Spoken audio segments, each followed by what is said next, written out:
بالکل، deep expert reviews YouTube channel میں خوش آمدید۔ آج ہم ایک ایسی شخصیت کی زندگی اور جدوجہد کا گہرائی سے جائزہ لے رہے ہیں جنہیں تاریخ میں ایک لیجنڈ کا درجہ حاصل ہے۔ اور یہ شخصیت ہیں خان عبدالغفار خان، جو باچا خان کے نام سے مشہور ہیں۔ بالکل، اور ہمارے سامنے ہے ان کی خود نوشت سوانح حیات، میری زندگی اور جدوجہد۔ جی، اور یہ کتاب جیسا کہ آپ نے کہا ہمت اور حب الوطنی کی ایک لازوال داستان سمجھی جاتی ہے۔ یہاں ایک دلچسپ بات ہے، ہم انہیں سرحدی گاندھی کے نام سے جانتے ہیں، لیکن ان کی اپنی تحریر سے پتہ چلتا ہے کہ وہ گاندھی سے ملنے سے بہت پہلے ہی عدم تشدد کے قائل ہو چکے تھے۔ یہ ایک بہت اہم نقطہ ہے اور اسی لیے یہ کتاب اتنی خاص ہے۔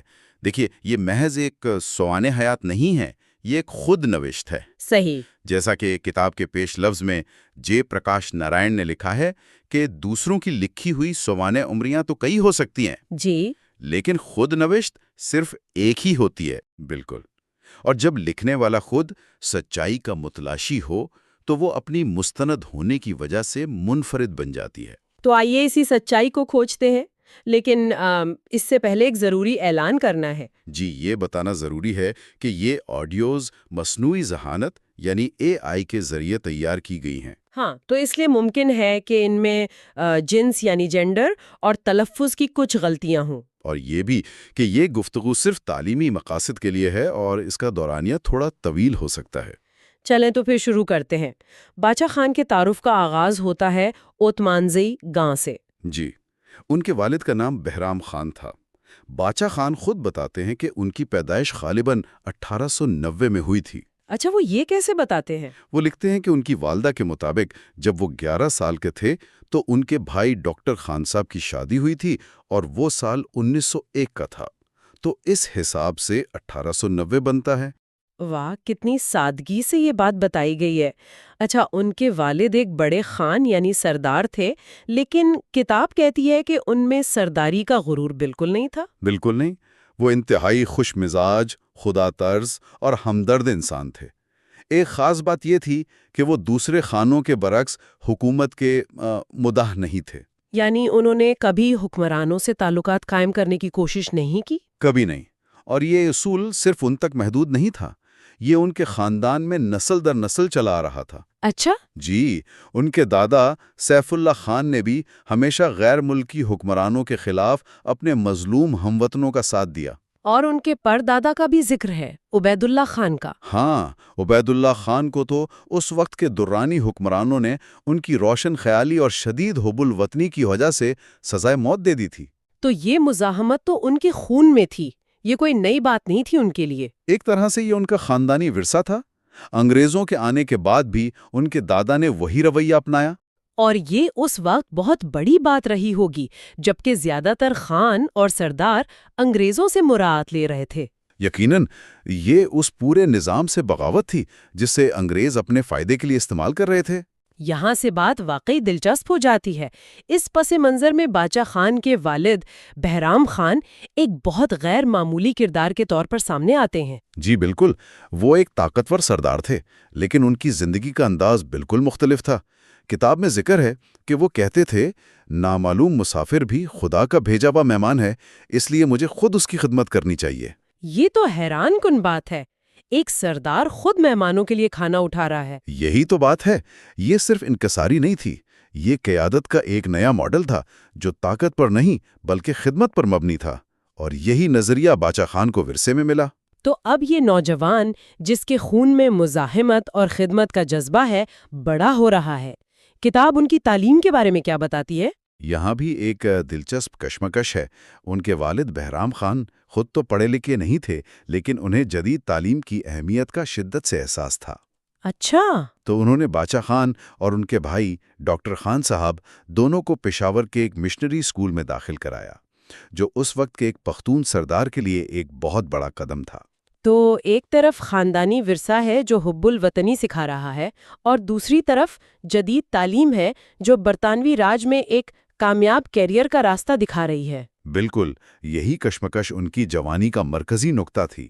وہ پڑھائی میں بہت اچھے تھے اور انہیں برطانوی فوج کی ایک ایلیٹ یونٹ گائیڈز میں کمیشن کی پیشکش ہوئی۔ اوہ، یہ تو اس وقت کسی بھی نوجوان کے لیے ایک خواب جیسا ہوگا۔ یقیناً ایک شاندار کیریئر، عزت، طاقت، سب کچھ تھا، لیکن پھر انہوں نے کچھ ایسا دیکھا جس نے سب بدل دیا۔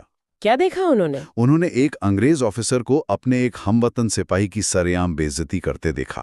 بس اسی لمحے انہیں اپنے والد اور دادا کی باتیں یاد آ گئی۔ اور انہیں احساس ہوا کہ وہ اس نظام کا حصہ نہیں بن سکتے۔ جی، انہیں لگا کہ اس وردی کو پہن کر وہ اپنے ہی لوگوں پر ظلم کرنے والے نظام کا حصہ بن جائیں گے، تو انہوں نے وہ کمیشن ٹھکرا دیا۔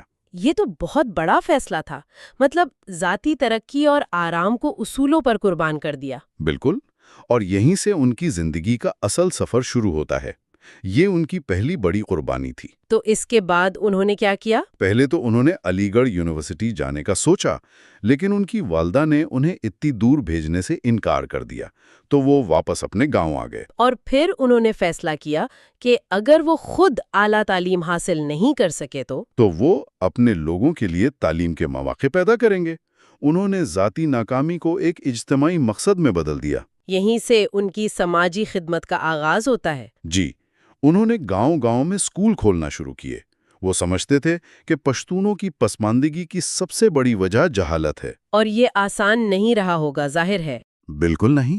انگریز حکومت کو ڈر تھا کہ تعلیم سے لوگوں میں سیاسی شعور آئے گا، اور کچھ تنگ نظر مولا اسے مذہب کے خلاف سمجھتے تھے، تو انہیں دونوں طرف سے مخالفت کا سامنا تھا۔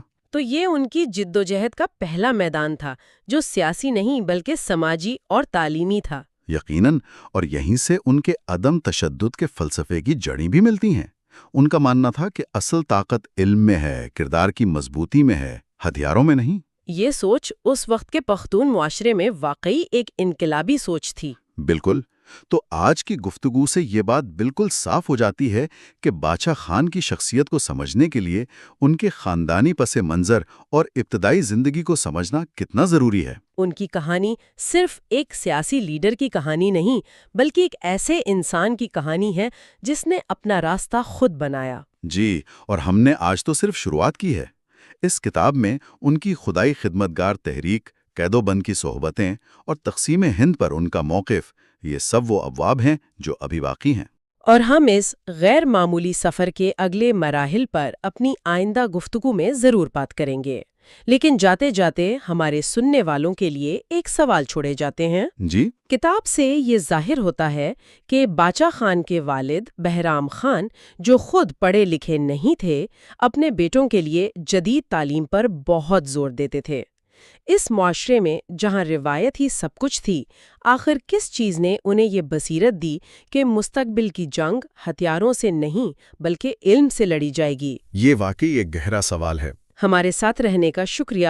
اگلی گفتگو تک کے لیے اجازت دیجیے۔ تو آج ہم عبدالغفار خان کی خود نوشت میری زندگی اور جدوجہد میں وہیں سے آگے بڑھ رہے ہیں جہاں پچھلی بار چھوڑا تھا۔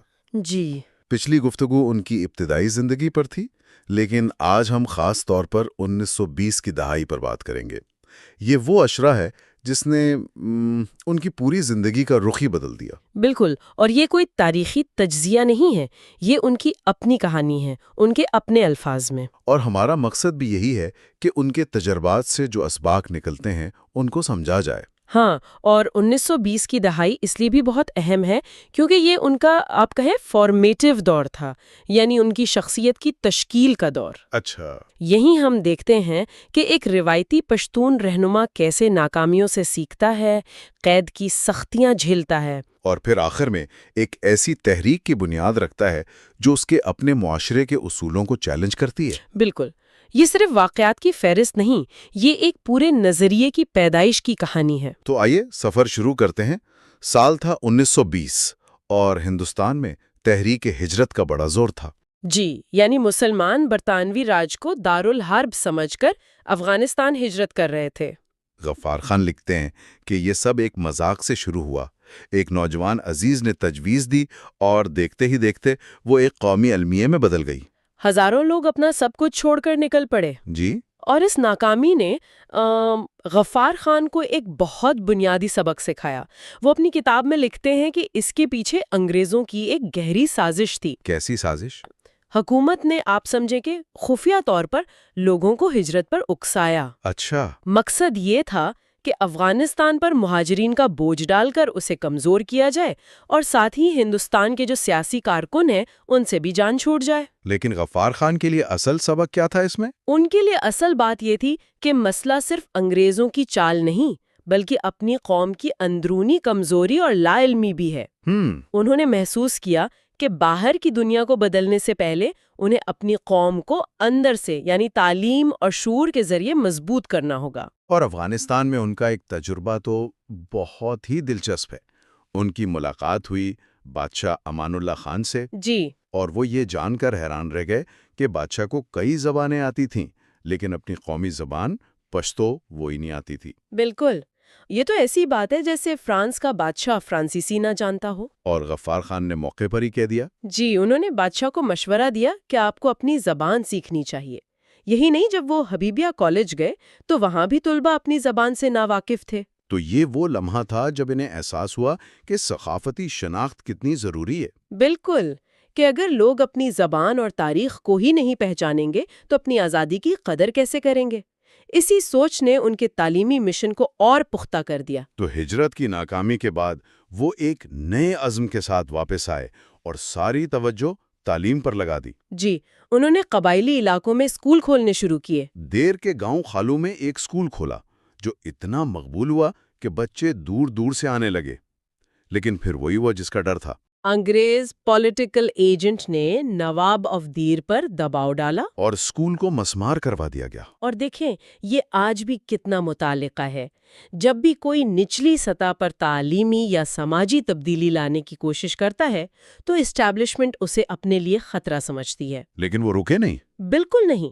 1921 میں انہوں نے اتمانزئی میں آزاد ہائی اسکول کی بنیاد رکھی، اور یہ صرف ایک اسکول نہیں تھا، یہ قومی بیداری کا ایک مرکز بن گیا۔ اور انگریز حکومت تو ظاہر ہے بوکھلا گئی ہوگی۔ بہت زیادہ۔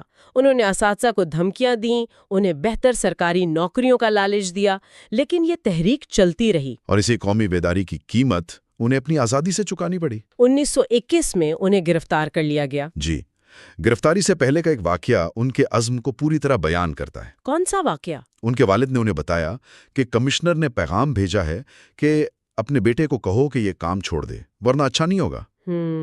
اس پر غفار خان نے اپنے والد سے پوچھا، ابا جان، اگر سب لوگ نماز پڑھنا چھوڑ دیں تو کیا آپ مجھے بھی یہی کہیں گے؟ اچھا۔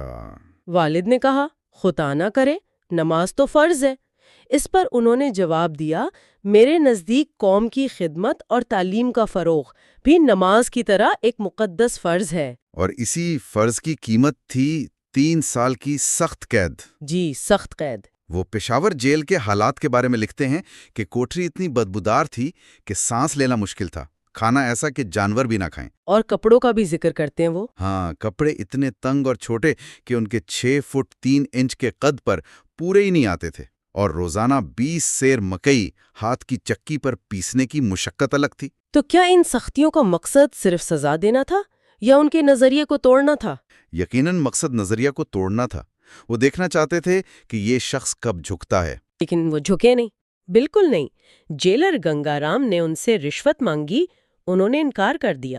حکومت نے پیغام بھیجا کہ اگر آپ صرف گاؤں کے دورے کرنا چھوڑ دیں تو آپ کو رہا کر دیا جائے گا۔ اور انہوں نے اس پیشکش کو بھی ٹھکرا دیا۔ جی، کیونکہ ان کے لیے یہ اصول کا سودا تھا جو وہ کسی قیمت پر کرنے کو تیار نہیں تھے۔ یہ بہت عجیب بات ہے، حکومت انہیں رہا کرنے کو تیار تھی، بس ایک چھوٹی سی شرط پر۔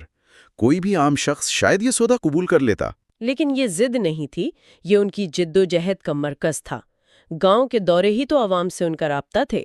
اگر وہ یہ چھوڑ دیتے تو گویا اپنی تحریک کی روح سے ہی دستبردار ہو جاتے۔ ان کی قید کا سفر بھی بڑا لمبا رہا۔ جی، پشاور سے ڈیرہ اسماعیل خان، پھر ڈیرہ غازی خان، وہاں ان کی ملاقات سکھ اور ہندو سیاسی قیدیوں سے ہوئی۔ اور انہوں نے وہاں بھی یکجہتی کا مظاہرہ کیا۔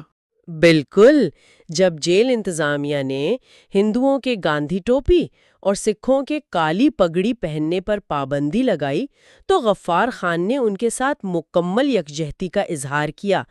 اس سے پتہ چلتا ہے کہ ان کی سوچ فرقہ واریت سے کتنی بلند تھی۔ اور ان تمام سیاسی آزمائشوں کے بیچ انہیں ایک بہت بڑا ذاتی صدمہ بھی سہنا پڑا۔ جی، ان کی والدہ کا انتقال ہو گیا اور وہ ان سے آخری بار مل بھی نہ سکے۔ یہ دکھ ان کی تحریر میں آج بھی محسوس ہوتا ہے۔ ہاں، وہ لکھتے ہیں کہ جب وہ رہا ہو کر گھر پہنچے تو ان کی بہن نے بتایا کہ ان کی والدہ آخری سانس تک بس یہی پوچھتی رہیں، غفار کہاں ہیں؟ کیا وہ ابھی تک واپس نہیں آیا؟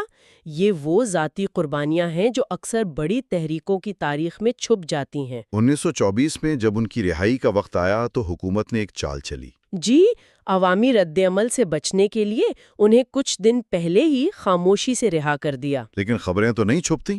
ان کا اتنا شاندار استقبال ہوا کہ حکومت دیکھتی رہ گئی اور لوگوں نے انہیں فخر افغان کا خطاب دیا۔ اور اسی موقع پر انہوں نے اپنی وہ تاریخی تقریر کی جس نے لوگوں کے ذہنوں کو جھنجھوڑ کر رکھ دیا۔ شیر اور بھیڑ والی کہانی۔ جی، شیر اور بھیڑ کے مشہور تمثیل۔ کہانی کچھ یوں تھی کہ ایک شیرنی نے بھیڑوں کے ریوڑ پر حملہ کیا، لیکن وہیں ایک بچے کو جنم دے کر مر گئی۔ اور وہ شیر کا بچہ بھیڑوں میں ہی پلا بڑا۔ بالکل انہی کی طرح گھاس کھاتا اور انہی کی طرح مومیاتا۔ ایک دن ایک بوڑھے شیر نے اسے دیکھا اور حیران ہوا کہ یہ شیر کا بچہ بھیڑوں جیسی حرکتیں کیوں کر رہا ہے۔ پھر وہ اسے ایک تالاب کے پاس لے گیا۔ جی، زبردستی لے گیا اور پانی میں اس کا عکس دکھایا۔ اس نے کہا، دیکھو تم بھیڑ نہیں شیر ہو، بھیڑوں کی طرح مومیانا چھوڑو اور شیر کی طرح دہاڑو۔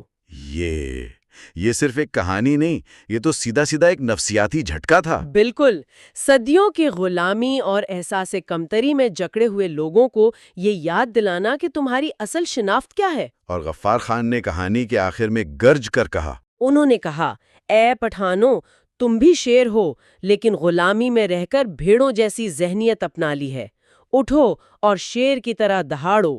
یہ الفاظ لوگوں کے دلوں میں اتر گئے ہوں گے۔ جی، اور ایک نئی فکری بیداری کی لہر دوڑ گئی۔ اب سوال یہ تھا کہ اس بیداری کو منظم کیسے کیا جائے؟ اور اس کا جواب انہوں نے دیا مئی 1928 میں۔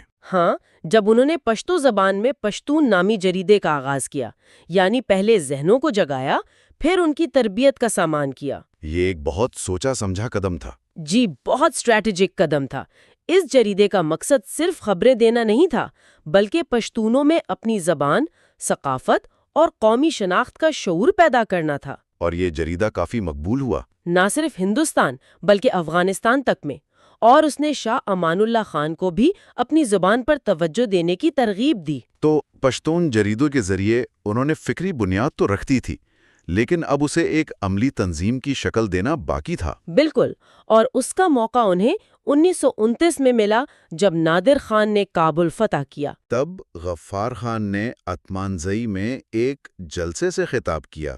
جی، اور اس تقریر میں انہوں نے لوگوں کو اپنی ذات کے خول سے نکل کر قوم کے لیے سوچنے کی دعوت دی، اور اسی تقریر کے نتیجے میں خدائی خدمتگار تحریک کی بنیاد رکھی گئی۔ وہ اپنی کتاب میں واضح کرتے ہیں کہ اس کا مقصد سیاسی نہیں تھا۔ نہیں، ہرگز نہیں۔ مقصد خالصتاً سماجی اصلاح تھا۔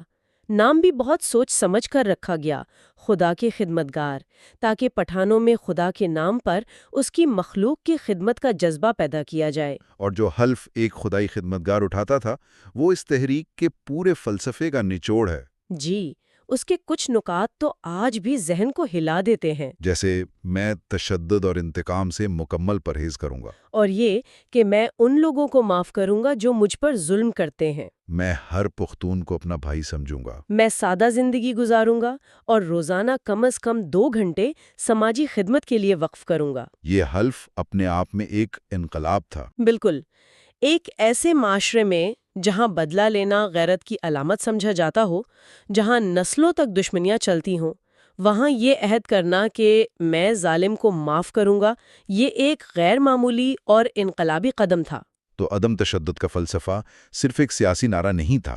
نہیں، یہ اس تحریک کی سماجی اور روحانی بنیاد تھی۔ انہوں نے پٹھانوں کی سب سے بڑی کمزوری، یعنی ان کے غصے اور انتقامی جذبے کو، ان کی سب سے بڑی طاقت میں بدلنے کی کوشش کی۔ تو آج کی گفتگو کا خلاصہ یہ ہے کہ 1920 کی دہائی نے عبدالغفار خان کو مکمل طور پر بدل دیا۔ تحریک ہجرت کی ناکامی نے انہیں سکھایا کہ تبدیلی اندر سے آئے گی۔ جیل کی سختیوں نے ان کے ارادوں کو فولاد بنا دیا، اور شیر اور بھیڑ کی کہانی نے ان کی قوم کو اپنی طاقت کا احساس دلایا۔ اور ان تمام تجربات کا نچوڑ تھی خدائی خدمتگار تحریک، جس کی بنیاد انتقام پر نہیں، خدمت پر، اور تشدد پر نہیں، معافی پر تھی۔ بالکل، ان کی زندگی کا یہ دور اس بات کی عکاسی کرتا ہے کہ کس طرح ذاتی مشکلات اور سماجی تجربات ایک فرد کو ایک قومی رہنما میں تبدیل کر دیتے ہیں۔ ان کا سفر مایوسی سے امید کی طرف تھا اور انفرادی جدوجہد سے ایک اجتماعی منظم تحریک کی طرف۔ یہ ایک لیڈر کے بننے کی کہانی ہے۔ اور آج کے لیے ہمارا آخری سوال بھی اسی نقطے سے جڑا ہے۔ غفار خان نے ایک ایسے معاشرے میں جو انتقام اور غیرت کے سخت اصولوں کے لیے جانا جاتا تھا، ظالم کو معاف کرنے اور عدم تشدد کا نظریہ پیش کیا۔ آج کے دور میں جہاں دنیا مختلف تنازعات میں گھری ہوئی ہے، ایک رہنما کے لیے اس طرح کا انقلابی پیغام دینا کتنا مشکل یا آسان ہے؟ اور کیا معافی کو کمزوری کے بجائے طاقت کے طور پر دیکھنے کا یہ فلسفہ آج بھی اتنا ہی اہم ہے؟ پچھلی بار ہم نے خان عبدالغفار خان کی آپ بیتی میری زندگی اور جدوجہد پر بات وہیں چھوڑی تھی جہاں انہیں اور خدائے خدمتگار تحریک کے دوسرے رہنماؤں کو گرفتار کر لیا گیا تھا۔ جی، اور آج ہم وہیں سے اس کہانی کو آگے بڑھائیں گے۔ اور آج کی گفتگو کا مرکز ایک بہت ہی دلچسپ یعنی ایک تضاد ہے۔ ہم یہ سمجھنے کی کوشش کریں گے کہ جب ایک تحریک کے تمام بڑے رہنما جیل میں ہوں تو وہ تحریک کمزور ہونے کے بجائے کئی گنا زیادہ طاقتور کیسے ہو جاتی ہے؟ بالکل، آج ہم اسی سوال کا جواب کتاب کے ابواب سرخ پوشوں پر ظلم و ستم، بنو کا محاصرہ اور گاندھی ایروین معاہدہ میں تلاش کریں گے۔ تو ہم یہ دیکھیں گے کہ برطانوی حکومت نے اس ابھرتی ہوئی تحریک کو کچلنے کے لیے جو طاقت استعمال کی، اسی طاقت نے غیر ارادی طور پر اسے پورے صوبے میں کیسے پھیلا دیا۔ جی، یہ ایک کلاسک مثال ہے کہ کس طرح جبر اکثر اپنے الٹ نتائج پیدا کرتا ہے۔ غفار خان تو جیل میں تھے، لیکن باہر صوبہ سرحد نے آپ کہہ سکتی ہیں اصل کہانی اب شروع ہو رہی تھی۔ تو آئیے اس کو کھولتے ہیں۔ غفار خان اور ان کے ساتھی جیل میں ہیں، اور حکومت کا پہلا قدم یہ تھا کہ انہوں نے پورے صوبے کی ناکہ بندی کر دی۔ اس کا عملی طور پر کیا مطلب تھا؟ دیکھیں، اس کا سیدھا مطلب تھا انفارمیشن بلیک آؤٹ۔ انگریز حکومت ہرگز نہیں چاہتی تھی کہ سرحد میں جو کچھ ہو رہا ہے اس کی خبریں ہندوستان کے دوسرے علاقوں تک پہنچے، جی، یا دنیا تک پہنچیں۔ وہ پشتونوں پر ہونے والے مظالم کو ایک پردے کے پیچھے رکھنا چاہتے تھے، لیکن ایسی دیواریں آپ جانتی ہیں کبھی مکمل طور پر کامیاب نہیں ہوتی۔ اچھا، غفار خان کے دو قریبی ساتھی میاں جعفر شاہ اور میاں عبداللہ شاہ بڑی ہمت سے رات کے اندھیرے میں دریائے سندھ پار کر کے گجرات جیل پہنچے اور انہیں باہر کے حالات سے آگاہ کیا۔ اور باہر کے حالات تو کتاب میں پڑھ کر رونگٹے کھڑے ہو جاتے ہیں، خاص طور پر اتمانزئی میں خدائی خدمتگاروں کے دفتر پر حملے کا واقعہ۔ یہ صرف ایک سیاسی کارروائی نہیں لگتی، نہیں، یہ سراسر دہشت پھیلانے کی کوشش تھی۔ فوج دفتر کو گھیرتی ہے، دیواریں پھاند کر اندر جاتی ہے اور وہاں موجود لوگوں کو پکڑ کر پہلی منزل سے نیچے سڑک پر پھینک دیتی ہے۔ اور اسی دوران ایک فوجی غفار خان کے 14 سالہ بیٹے ولی خان پر سنگین تان لیتا ہے۔ ہاں، کتاب کے مطابق ایک مسلمان سپاہی نے اپنا ہاتھ بیچ میں دے کر اسے بچایا۔ جی، یہاں مقصد صاف تھا، تحریک کے مرکز پر حملہ کرو، رہنما کے خاندان کو نشانہ بناؤ اور لوگوں میں ایسا خوف پیدا کرو کہ کوئی دوبارہ سرخ قمیص پہننے کی جرت نہ کرے۔ لیکن یہیں پر وہ جبر کی نفسیات کا ایک تضاد سامنے آتا ہے۔ وہ خوف پیدا کرنا چاہتے تھے، لیکن ڈپٹی کمشنر کے اس ایک سوال نے کہ کیا کوئی اور سرخ پوش ہے، اس نے الٹا لوگوں کی غیرت کو جگا دیا۔ بالکل۔ اس خاموشی اور خوف کے عالم میں ایک شخص محمد عباس خان، جو باقاعدہ خدائی خدمتگار بھی نہیں تھا، وہ آگے بڑھا۔ وہ گھر گیا، ایک ٹب میں لال رنگ گھولا، اپنی اور اپنے نوکروں کی سفید قمیضیں اس میں ڈبوئیں، اور وہ گیلی ٹپکتی ہوئی سرخ قمیضیں پہن کر واپس ڈپٹی کمشنر کے سامنے آ کھڑا ہوا۔ جی، یہ تو سیدھا ایک علامتی وغارت تھی۔ یہ کہنا کہ تم ہمیں ختم کرنا چاہتے ہو، ہم تمہارے سامنے اور پیدا ہو جائیں گے۔ ایک خاموش لیکن بہت طاقتور جواب تھا۔ اور اس ایک عمل نے حکومت کے پیدا کردہ خوف کے غبارے سے ہوا نکال دی۔ اس نے لوگوں کو دکھایا کہ مزاحمت ممکن ہے۔ تو اس کا نتیجہ کیا نکلا؟ نتیجہ یہ نکلا کہ جس ظلم کو تحریک کو ختم کرنا تھا، وہی اس کی سب سے بڑی تشہیر کا ذریعہ بن گیا۔ اعداد و شمار تو حیران کن ہے۔ ناقابل یقین۔ جس دن اتمنزئی میں یہ واقعہ ہوا، وہاں تقریباً 500 خدائی خدمتگار تھے، اور چند مہینوں بعد جب غفار خان جیل سے رہا ہوئے تو ان کی تعداد 50,000 سے تجاوز کر چکی تھی۔ یہ 100 گنا اضافہ ہے۔ یہ کیسے ممکن ہوا؟ کیونکہ انگریز خود گاؤں گاؤں جا کر اس تحریک کا پروپیگنڈا کر رہے تھے۔ وہ لوگوں کو دھوپ میں کھڑا کر کے زبردستی ایک کاغذ پر انگوٹھا لگواتے کہ وہ خدائے خدمتگار نہیں ہے۔ اچھا۔ اس زبردستی نے حکومت کے خلاف نفرت کو گھر گھر پہنچا دیا۔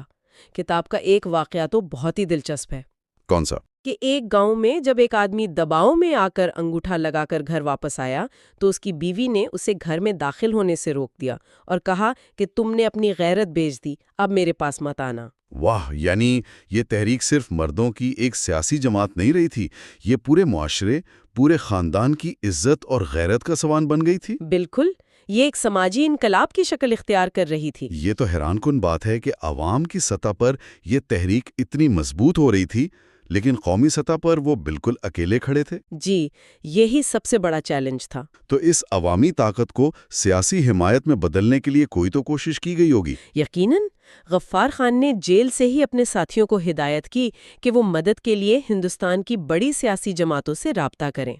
سب سے پہلے وہ مسلم لیگ کے رہنماؤں سر فضل حسین اور محمد علی جناح کے پاس گئے، جو کہ ایک منطقی قدم لگتا ہے کیونکہ خدائی خدمتگار بھی مسلمانوں کی ہی ایک تنظیم تھی۔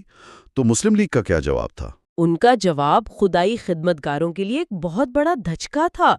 انہوں نے یہ کہہ کر مدد کرنے سے صاف انکار کر دیا کہ وہ انگریزوں کی مخالفت مول نہیں لے سکتے۔ اور وجہ کیا بتائی؟ وجہ یہ کہ انگریز ہی انہیں ہندوؤں کے خلاف تحفظ فراہم کر رہے ہیں۔ یہ اس وقت کی مسلم لیگ کی سیاسی حکمت عملی کو ظاہر کرتا ہے، جو محاذ آرائی کے بجائے مفاہمت پر مبنی تھی۔ جی، جیسا کہ غفار خان نے خود لکھا ہے، ڈوبتے کو تنکے کا سہارا۔ مسلم لیگ سے مایوسی کے بعد ان کے پاس ایک ہی راستہ بچا تھا، انڈین نیشنل کانگریس۔ جی، اور کانگریس کا رد عمل بالکل مختلف تھا۔ انہوں نے نہ صرف ہمدردی کا اظہار کیا بلکہ ہر ممکن مدد کی پیشکش کی، لیکن ایک شرط پر۔ اور وہ شرط کیا تھی؟ کہ خدائی خدمتگار تحریک ہندوستان کی مکمل آزادی کی جدوجہد میں کانگریس کا باقاعدہ حصہ بنے گی۔ یہ ایک بہت بڑا فیصلہ تھا، ایک مقامی سماجی اصلاح کی تحریک کو قومی آزادی کی جدوجہد سے جوڑنا۔ بالکل، اس تجویز کو صوبے کے جرگے کے سامنے رکھا گیا اور جرگے نے سوچ وچار کے بعد اسے قبول کر لیا۔ یوں پختونوں کی یہ تحریک باضابطہ طور پر ہندوستان کی سب سے بڑی سیاسی جماعت کی اتحادی بن گئی۔ اچھا، تو ایک طرف مسلم لیگ انکار کر رہی ہے اور دوسری طرف کانگریس مدد کو تیار ہے۔ انگریزوں نے اس نئی صف بندی کو کیسے دیکھا ہوگا؟ ان کے لیے تو یہ خطرے کی گھنٹی ہونی چاہیے۔ یہ خطرے کی گھنٹی سے بھی بڑھ کر تھا۔ جیسے ہی یہ خبر پھیلی، انگریز حکومت کو اپنی سنگین غلطی کا احساس ہوا۔ اچھا، یہ واقعہ برطانوی تقسیم کرو اور حکومت کرو کی پالیسی کا سب سے بڑا ثبوت ہے۔ انہوں نے فوراً غفار خان کو جیل میں پیغام بھیجا۔ کیا پیغام بھیجا؟ کہ اگر وہ کانگریس سے اتحاد ختم کر دیں تو حکومت صوبے سرحد میں ہندوستان کے باقی تمام صوبوں سے بھی زیادہ اصلاحات نافذ کرنے کو تیار ہے۔ یعنی پختونوں کو حقوق دینے پہ اعتراض نہیں تھا، اعتراض ایک متحدہ ہندوستانی سیاسی محاذ سے تھا۔ یہ پیشکش پختونوں کو بااختیار بنانے کے لیے نہیں بلکہ کانگریس کو کمزور کرنے کے لیے تھی۔ آپ نے بالکل صحیح نقطہ پکڑا، لیکن غفار خان نے اپنے ساتھیوں سے مشورے کے بعد یہ پیشکش ٹھکرا دی اور کہا، جب آپ کو ہم پر اعتماد نہیں تو ہمیں بھی آپ پر اعتماد نہیں ہو سکتا۔ یہ فیصلہ ان کے اصولوں کی پختگی کو ظاہر کرتا ہے۔ جی، انہوں نے ایک وقتی فائدے کے لیے اپنے نئے اتحادیوں کو دھوکہ دینا مناسب نہیں سمجھا۔ اس اتحاد کے بعد کانگریس نے عملی طور پر کیا کیا؟ انہوں نے مرکزی اسمبلی کے اسپیکر وٹھل بھائی پٹیل کی سربراہی میں ایک وفد سرحد بھیجا۔ جی، تاکہ مظالم کی تحقیقات کی جا سکیں۔ لیکن انگریزوں نے انہیں اٹک کے پل پر ہی روک دیا۔ وہ واضح طور پر کچھ چھپانا چاہ رہے تھے۔ جی، حکومت کو آزادانہ تحقیقات نہیں چاہتی تھی، لیکن وفد نے ہمت نہیں ہاری۔ انہوں نے راولپنڈی میں رک کر سرحد سے آنے والے لوگوں کے بیانات قلم بند کیے اور مظالم پر ایک تفصیلی رپورٹ تیار کی۔ لیکن حکومت نے تو اس رپورٹ کو ہندوستان میں ضبط کر لیا تھا، لیکن کانگریس اس کی کاپیاں امریکہ اور انگلینڈ بھیجنے میں کامیاب ہو گئی تھی۔ اس سے پہلی بار بین الاقوامی سطح پر انگریزوں پر دباؤ پڑا کہ صوبے سرحد میں سب کچھ ٹھیک نہیں ہے۔ لیکن زمین پر تشدد رکا نہیں۔ مردان کے گاؤں ٹکر میں فائرنگ ہوئی اور پھر بنوں میں وزیر قبائل کے ایک پرامن جرگے پر بھی گولیاں برسائی گئی۔ اور پھر بنو شہر کا محاصرہ کیا گیا۔ یہ ایک انتہائی ظالمانہ اقدام تھا جو قرون وسطیٰ کی جنگوں کی یاد دلاتا ہے۔ مطلب شہر کے تمام داخلی اور خارجی راستے بند کر دیے گئے؟ جی، نہ کوئی اندر آ سکتا تھا نہ کوئی باہر جا سکتا تھا۔ مقصد یہ تھا کہ خوراک اور دیگر ضروری اشیاء کی فراہمی رک جائے اور لوگ بھوک سے تنگ آ کر کانگریس اور خدائی خدمتکاروں کا ساتھ چھوڑ دیں۔ ایک پورے شہر کو بھوک سے شکست دینے کی کوشش۔ لیکن یہ منصوبہ بھی ناکام ہوا۔ جی، ملک اکبر علی خان کا کردار یہاں ایک ہیرو کی طرح سامنے آتا ہے۔ انہوں نے کیا کیا؟ وہ ایک مقامی رہنما تھے جنہوں نے اس محاصرے کو توڑنے کا بیڑا اٹھایا۔ انہوں نے ایک ندی کے ذریعے جو شہر کے نیچے سے گزرتی تھی، راتوں رات خفیہ طور پر شہر میں خوراک اور جانوروں کے لیے چارہ پہنچانے کا انتظام کیا۔ واہ! ان کی اس حکمت عملی اور بہادری نے شہر کو فاقہ کشی سے بچا لیا اور بالآخر حکومت کو شرمندہ ہو کر کئی ہفتوں بعد محاصرہ اٹھانا پڑا۔ یہ پھر سے عوامی مزاحمت کی ایک شاندار مثال تھی۔ کچھ عرصے بعد ہندوستان کی سیاست میں ایک بڑی تبدیلی آئی۔ گاندھی اربن معاہدہ، جس کے تحت تمام سیاسی قیدیوں کو رہا کرنے کا اعلان کیا گیا، لیکن اس میں بھی ایک موڑ تھا۔ جی، سب رہا ہو گئے مگر غفار خان کو پھر بھی قید رکھا گیا۔ انہیں خاص طور پر کیوں روکا گیا؟ اس کی وجہ صوبے کے چیف کمشنر سر اسٹیورٹ پیئرس کی ذاتی مخالفت اور آپ کہہ سکتی ہیں انا۔ وہ غفار خان کو اپنے اختیار کے لیے ایک براہ راست خطرہ سمجھتا تھا۔ اچھا۔ اس نے وائس رائے کو یہاں تک لکھ دیا تھا کہ صوبہ سرحد میں ہم دونوں کے لیے جگہ نہیں، یا تو عبدالغفار خان رہے گا یا نہ۔ یہ ایک ذاتی جنگ بن چکی تھی۔ تو پھر رہائی کیسے ہوئی؟ آخر کار جب گاندھی جی نے براہ راست وائس رائے لارڈ ایڈون سے بات کی، تب جا کر غفار خان کی رہائی کا حکم ہوا۔ کتاب میں لارڈ ایروین کا رد عمل بھی بہت دلچسپ ہے۔ وہ گاندھی جی سے کہتے ہیں کہ انہیں یقین ہی نہیں آتا کہ کوئی پٹھان عدم تشدد کا حامی کیسے ہو سکتا ہے۔ ہاں، وہ کہتے ہیں یہ ناممکن ہے۔ اگر وہ ایسا کہتے ہیں تو جھوٹ بولتے ہیں۔ یہ اس وقت کے انگریز حکام کی پختونوں کے بارے میں جو دقیانوسی سوچ تھی، اس کی بہترین عکاسی ہے۔ وہ انہیں صرف جنگجو وحشی سمجھتے تھے اور یہ تصور بھی نہیں کر سکتے تھے کہ یہی لوگ ایک منظم، مہذب اور پرامن سیاسی جدوجہد بھی کر سکتے ہیں۔ وہ ان کی سماجی اور سیاسی بیداری کو سمجھنے سے قاصر تھے۔ رہائی کے بعد غفار خان نے جو تقاریر شروع کیں وہ تو اور بھی زیادہ دلیرانہ تھیں۔ وہ اپنے مشہور زمانہ ٹوٹے ہوئے سینگ کا ذکر کرتے تھے۔ یہ کیا استعارہ تھا؟ یہ ایک بہت طاقتور اور عوامی استعارہ تھا۔ وہ جلسوں میں کہتے تھے، انگریزوں کا ایک سینگ تو ٹوٹ چکا ہے، اب دوسرا توڑنا تمہارا کام ہے۔ یعنی ہم نے انہیں کمزور کر دیا ہے، اب آزادی کی منزل زیادہ دور نہیں۔ بالکل۔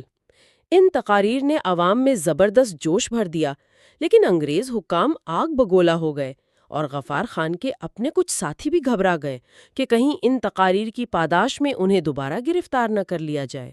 اسی دوران انہوں نے پہلی بار کراچی میں کانگریس کے سالانہ اجلاس میں شرکت کی۔ یہ ان کے لیے ایک نیا تجربہ تھا۔ جی، اور وہاں خدائی خدمتگاروں کے وفد نے اپنے نظم و ضبط سے سب کو بہت متاثر کیا۔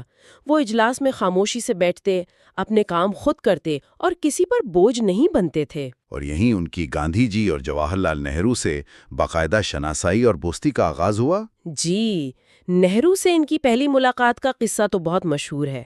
جب نہرو نے ان کی جماعت کو 1000 روپے ماہانہ وظیفہ دینے کی پیشکش کی۔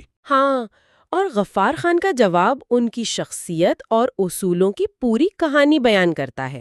انہوں نے یہ کہہ کر انکار کر دیا کہ ہمیں آپ کے پیسے نہیں چاہیے۔ اور کیا کہا؟ انہوں نے کہا، یہ ملک جتنا آپ کا ہے اتنا ہمارا بھی ہے، ہم اپنا بوجھ خود اٹھا سکتے ہیں۔ اگر آپ واقعی مدد کرنا چاہتے ہیں تو ہماری لڑکیوں کے لیے ایک اسکول اور ایک چھوٹا سا ہسپتال بنوا دیں۔ واہ! وہ ایک طرح سے مستقبل کے وزیر اعظم کو کہہ رہے ہیں کہ ہم آپ کے کلائنٹ نہیں، برابر کے شریک ہیں، اور ہماری ترجیحات خیرات نہیں بلکہ سماجی ترقی، تعلیم اور صحت ہے۔ بالکل، یہ ایک بہت ہی طاقتور پیغام تھا۔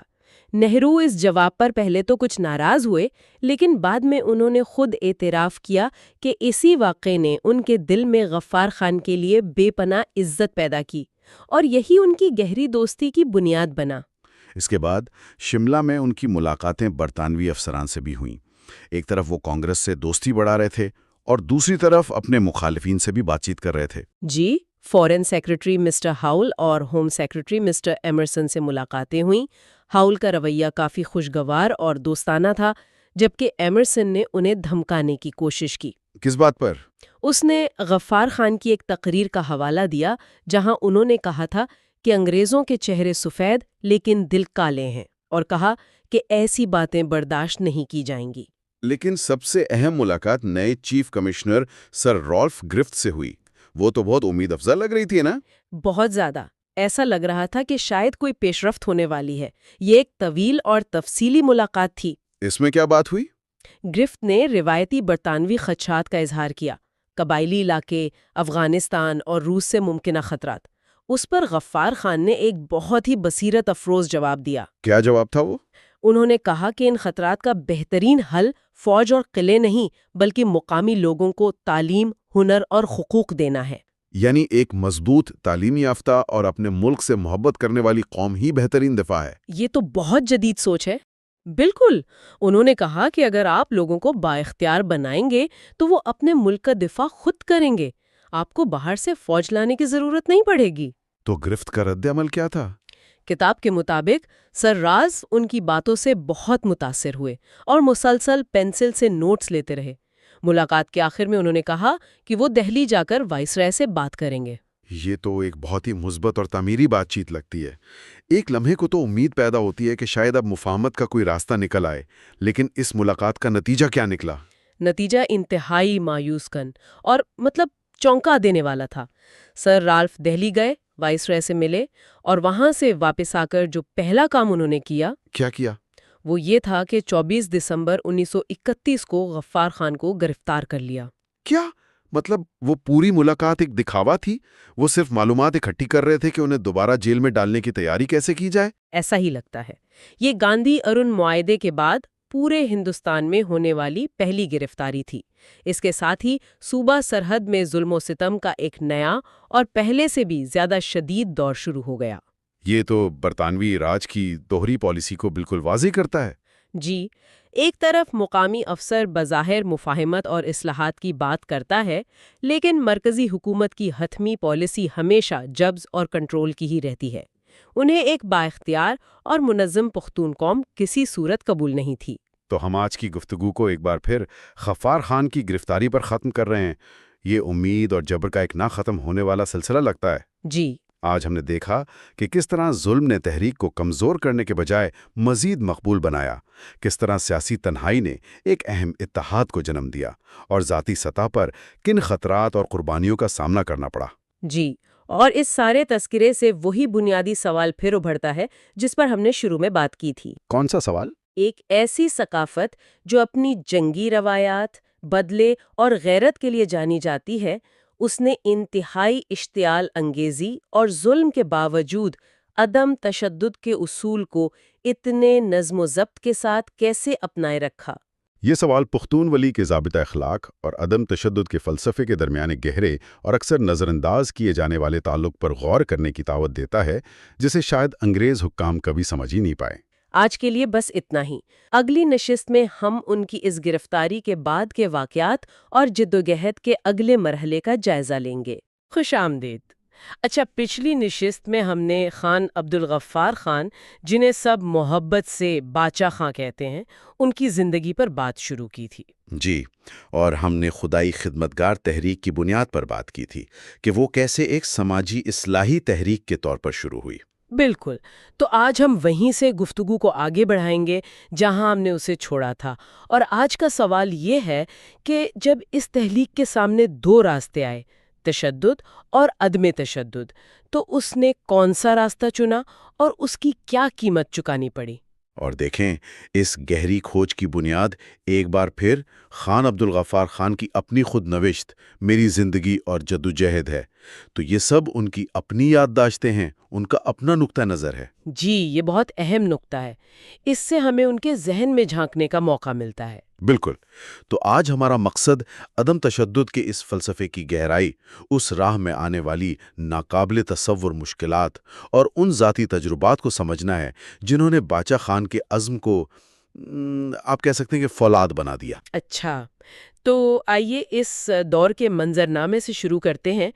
صوبے میں اس وقت آزادی کی دو تحریکیں چل رہی تھیں، ایک پرتشدد جو پہلے سے موجود تھی، جی کافی پہلے سے، اور دوسری یہ عدم تشدد پر مبنی خدائی خدمتگار تحریک جو 1929 میں شروع ہوئی۔ حیرت کی بات یہ ہے کہ جو نئی تحریک تھی وہ پرانی والی سے کہیں زیادہ کامیاب ہو گئی۔ سوال یہ ہے کہ ایسا کیوں ہوا؟ یہ اس پوری کہانی کا سب سے دلچسپ نقطہ ہے۔ اس کی آپ دیکھیں کئی پڑھتے ہیں۔ سب سے پہلی اور سادہ وجہ تو حکمت عملی کی تھی۔ حکمت عملی کی؟ کیسے؟ دیکھیں، انگریز حکومت تشدد سے نپٹنا جانتی تھی۔ ان کے پاس فوج تھی، پولیس تھی، ہتھیار تھے۔ وہ تشدد کا جواب وہ کئی گنا زیادہ تشدد سے دے سکتے تھے۔ صحیح۔ لیکن جب ان کا سامنا ایک منظم پرامن تحریک سے ہوا جو گالی کا جواب نہیں دے رہی، پتھر کا جواب نہیں دے رہی، تو وہ ایک طرح سے بے بس ہو گئے۔ ان کی پوری ریاستی مشینری اس نئے چیلنج کے لیے تیار ہی نہیں تھی۔ یعنی ان کا سارا تربیتی نظام اور جنگی سامان ایک ایسے دشمن کے سامنے بیکار ہو گیا جو لڑ ہی نہیں رہا تھا۔ بالکل، اور دوسرا فرق نفسیاتی تھا۔ پرتشدد تحریک باوجود اپنی بہادری کے لوگوں میں خوف پیدا کرتی تھی۔ اچھا۔ ہر حملے کے بعد انگریزوں کا کریک ڈاؤن ہوتا، گرفتاریاں ہوتیں، سزائیں ملتیں، جس سے عام لوگوں کے حوصلے پست ہو جاتے تھے۔ اس کے برعکس خدائی خدمتگار تحریک نے لوگوں کو نڈر بنایا۔ یہ کیسے؟ مطلب ایک نہتہ آدمی کیسے نڈر بنا سکتا ہے؟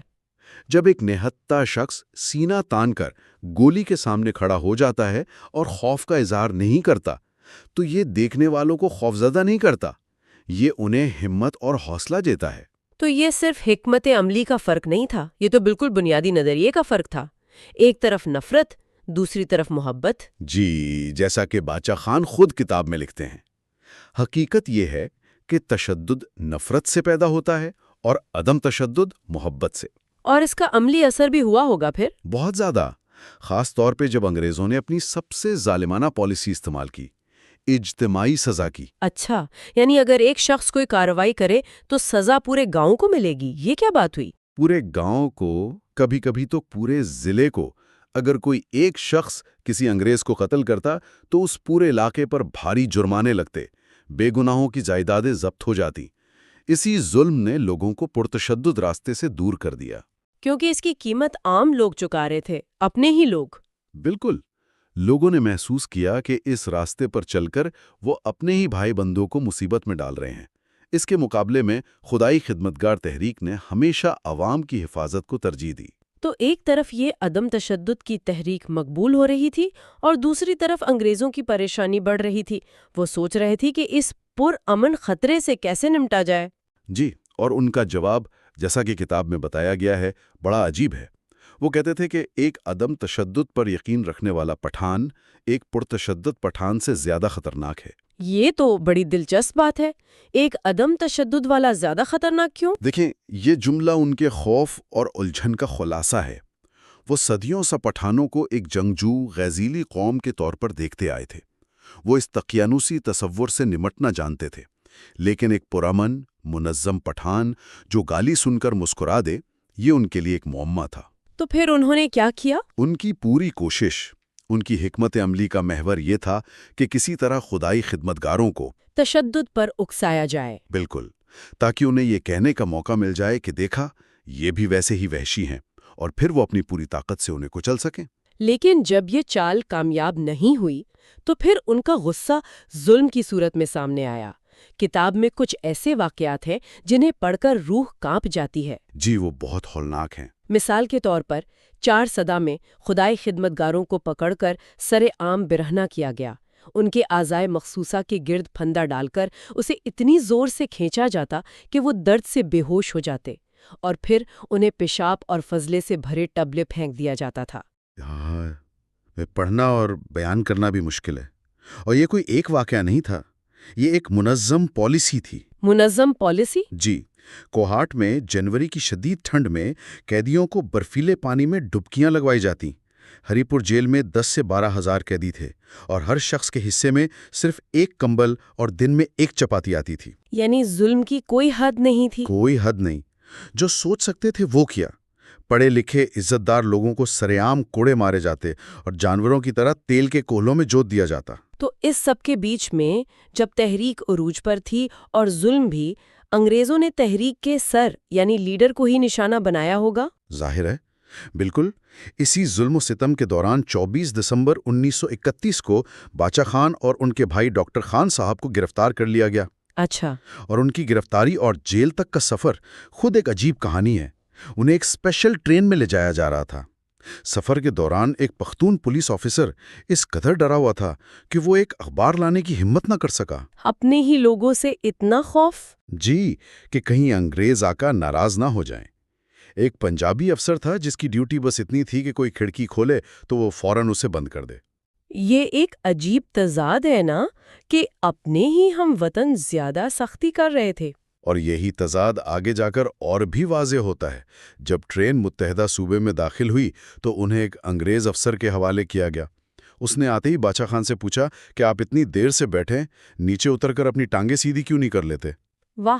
اور جب وہ واپس آئے تو اس نے بڑے دوستانہ انداز میں انہیں مشروب بھی پیش کیا۔ باچا خان خود اس پر حیران ہوئے ہوں گے۔ بہت۔ اور انہوں نے اپنی کتاب میں وہ مشہور جملہ لکھا جو اس پوری صورتحال کا خلاصہ ہے: ہم انگریزوں سے لڑ رہے تھے تاکہ حکومت اپنے پنجابی بھائی جیسے لوگوں کے حوالے کر سکیں۔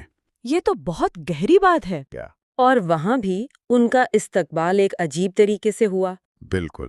جیل کے ایک ہندو افسر نے ان سے پوچھا کہ جو انگریز افسر انہیں چھوڑنے آیا تھا وہ کون تھا۔ باچا خان نے وجہ پوچھی تو اس نے بتایا، وہ ایک بدماش آدمی ہے، اس نے مجھے ہدایت کی ہے کہ آپ پر خاص نظر رکھوں کیونکہ آپ ایک بہت خطرناک آدمی ہیں۔ اسی خطرناک آدمی کو پھر قید تنہائی میں ڈال دیا گیا ہوگا۔ جی، جس کی وجہ سے ان کی صحت تیزی سے گرنے لگی۔ لیکن وہاں کا کلیکٹر ایک ہمدرد شخص نکلا۔ اس کی کوششوں سے ان کے بھائی ڈاکٹر خان صاحب کو الہ آباد سے ہزاری باغ منتقل کرنے کی اجازت مل گئی۔ تو یہ جیلیں جو انہیں توڑنے اور الگ تھلگ کرنے کے لیے بنائی گئی تھیں، وہ نادانستہ طور پر ہندوستان کے مختلف علاقوں سے آئے ہوئے آزادی پسندوں کے لیے ملاقات کا مرکز بن گئیں۔ بالکل۔ انگریزوں کی جیلیں ایک متحد ہندوستان کی تجربہ گاہ بن گئی۔ وہیں ہزاری باغ جیل میں باچا خان کی ملاقات بہار کے بڑے لیڈروں جیسے راجندر پرساد اور آچاریہ کرپلانی سے ہوئی۔ تو یہاں سے وہ گہری دوستی شروع ہوئی۔ جی، اور یہ وہ جگہ تھی جہاں ذات پات، مذہب اور صوبے کی دیواریں ٹوٹ رہی تھیں۔ اس کی کوئی مثال ہے کتاب میں؟ ایک بہت ہی شاندار مثال ہے۔ باچا خان جب کسی ساتھی کی رہائی ہوتی تو اس کے لیے چائے پارٹی کرتے تھے۔ ایک ایسی ہی پارٹی میں انہوں نے خود اپنے ہاتھ سے ایک بہاری قیدی کو چائے اور پکوڑے پیش کیے۔ اچھا۔ وہ قیدی چائے پینے کے بعد زور سے ہنس پڑا۔ اس نے بتایا، ایک زمانہ تھا جب ایک مسلمان ڈاکیا ہمارے گھر خط دینے آتا تھا تو میں بڑی احتیاط سے صرف انگلیوں کی نوک سے خط پکڑتا تھا کہ کہیں ناپاک نہ ہو جاؤں۔ اور میرا بھائی فوراً میرے ہاتھوں پر پانی ڈالتا تھا، اور آج دیکھیے میں آپ کے ہاتھ سے چائے اور پکوڑے کھا رہا ہوں۔ واہ! یہ تو ایک چھوٹے سے واقعے میں ایک پورے سماجی انقلاب کی کہانی ہے، اور یہ صرف مردوں تک محدود نہیں تھا، ہے نا؟ اسی جیل میں ایک بہادر بہاری خاتون بھی قید تھیں۔ ان کے وکیل شوہر جب بچوں کے ساتھ ملنے آئے تو انہوں نے بچوں کو پاس رکھنے سے انکار کر دیا۔ انہوں نے جیلر سے کہا، جب کانگریس نے جنگ کا بغل بجایا تو میں نے اپنے شوہر سے کہا کہ شامل ہوں، لیکن وہ بہانے بناتے رہے۔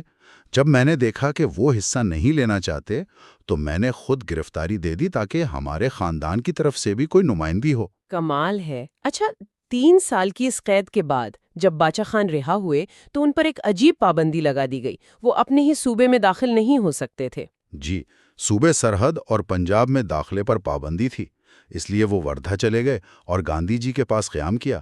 1934 میں جب آل انڈیا کانگریس کا اجلاس ہونا تھا تو انہیں صدر منتخب کرنے کا فیصلہ کیا گیا۔ انہیں صدارت کی پیشکش ہوئی؟ جی، راجندر پرساد نے تار بھیجا کہ آپ کو صدر منتخب کر لیا گیا ہے، آپ آ جائیں۔ لیکن باچا خان کا جواب، وہ ان کی پوری شخصیت کا آئینہ دار ہے، انہوں نے انکار کر دیا۔ انکار کر دیا؟ انہوں نے جواب میں لکھا، میں ایک سپاہی ہوں، ایک خدائی خدمتگار ہوں اور صرف خدمت کرنا چاہتا ہوں۔ یہ آج کی سیاست میں تو ناقابل تصور بات لگتی ہے کہ کوئی اتنے بڑے عہدے کو اس طرح ٹھکرا دے۔ یہی چیز انہیں منفرد بناتی ہے۔ وہ کسی عہدے یا طاقت کے نہیں بلکہ صرف خدمت کے طلبگار تھے۔ اس کے بعد وہ بنگال کے دیہاتوں میں چلے گئے تاکہ وہاں کے غریب مسلمانوں میں سیاسی بیداری پیدا کریں۔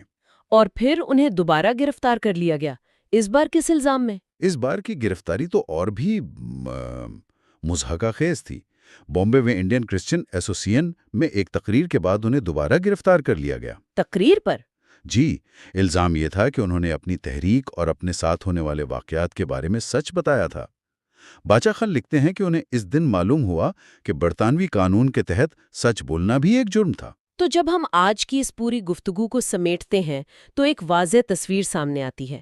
ہم نے دیکھا کہ عدم تشدد کا راستہ صرف ایک مجبوری نہیں بلکہ ایک سوچا سمجھا نظریاتی انتخاب تھا۔ بالکل۔ اس راستے پر چلنے والوں نے ناقابل بیان قربانیاں دیں، لیکن ان کی ہمت نے پورے معاشرے کو بدل دیا، اور جیل کی تاریک کوچیاں ایک نئے متحد ہندوستان کے رشتے قائم کرنے کی جگہ بن گئیں۔ بالکل۔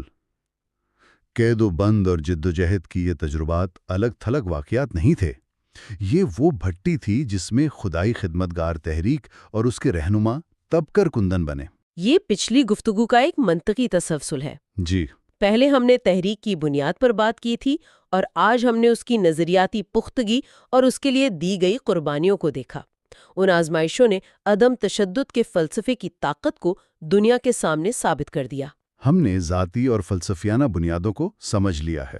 تو اگلی نشست میں ہم دیکھیں گے کہ جب ہندوستان چھوڑ دو تحریک اور سول نافرمانی کا دور آیا تو ان اصولوں کو کس طرح آزمایا گیا۔ جی، ہم اس دور کی حکمت عملیوں، قربانیوں اور آزادی تک کے پیچیدہ سیاسی منظرنامے پر بات کریں گے۔ بالکل۔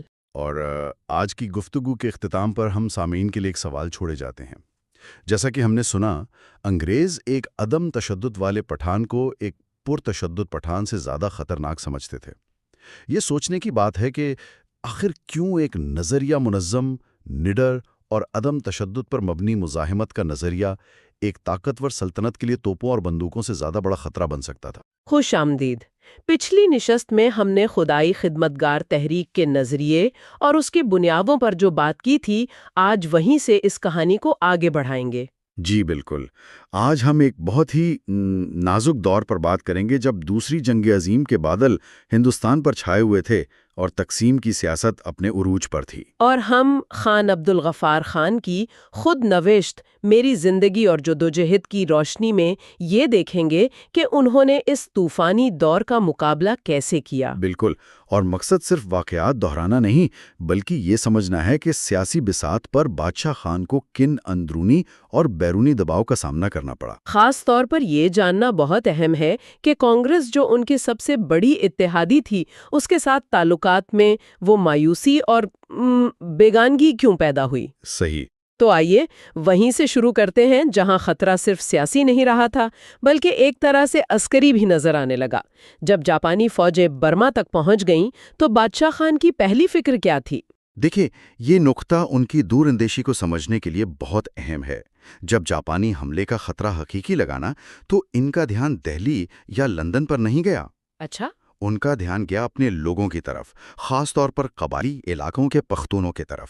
انہیں احساس تھا کہ اگر ملک پر کوئی بڑا طوفان آیا، جیسا وہ کہتے تھے، تو سب سے پہلے اپنے گھر کو مضبوط کرنا ہوگا۔ اور اس کے لیے قبائلیوں کا اتحاد ناگزیر تھا۔ جی بالکل۔ یہ تو بہت بڑا قدم تھا، خاص کر اس لیے کہ قبائلی علاقے ٹیکنیکل طور پر برطانوی کنٹرول میں تھے۔ تو انہوں نے یہ اتحاد کیسے قائم کرنے کی کوشش کی؟ انہوں نے حکومت کی اجازت کا انتظار ہی نہیں کیا، جو انہیں ظاہر ہے کبھی نہ ملتی۔ صحیح۔ انہوں نے خدائی خدمتگاروں کے وفود تیار کیے اور انہیں سیدھا آفریدی، وزیری، مسعود اور باجوڑ کے قبائل کی طرف روانہ کر دیا۔ مقصد صرف ایک تھا کہ آنے والے خطرے سے انہیں آگاہ کیا جائے۔ یعنی ایک طرح کی عوامی سفارت کاری۔ لیکن انگریز انتظامیہ نے اسے کیسے دیکھا ہوگا؟ انہوں نے تو اسے اپنی رٹ کے لیے چیلنج سمجھا ہوگا۔ بالکل، اور انہوں نے ہر ممکن رکاوٹ ڈالی۔ مثال کے طور پر جو وفد باجوڑ جا رہا تھا، اسے ملاکنڈ کے پولیٹیکل ایجنٹ نے روکنے کی پوری کوشش کی۔ اور پولیٹیکل ایجنٹ تو اس علاقے میں انگریز حکومت کا سب سے بڑا نمائندہ ہوتا تھا، ہے نا؟ جی، لامحدود اختیارات کے ساتھ۔ تو اس نے مقامی خونین کو ورغلایا کہ وہ خدائی خدمتگاروں کا راستہ روکیں۔ تو یہ صرف انتظامی رکاوٹ نہیں تھی بلکہ مقامی لوگوں کو ہی ان کے خلاف استعمال کرنے کی کوشش تھی۔ جی، اور یہ پروپیگنڈا بہت زہریلا تھا۔ باجوڑ میں بادشاہ گلنامی ایک شخص تھا۔ کہتے ہیں کہ وہ افغان وزیر اعظم ہاشم خان کا آدمی تھا۔ اچھا۔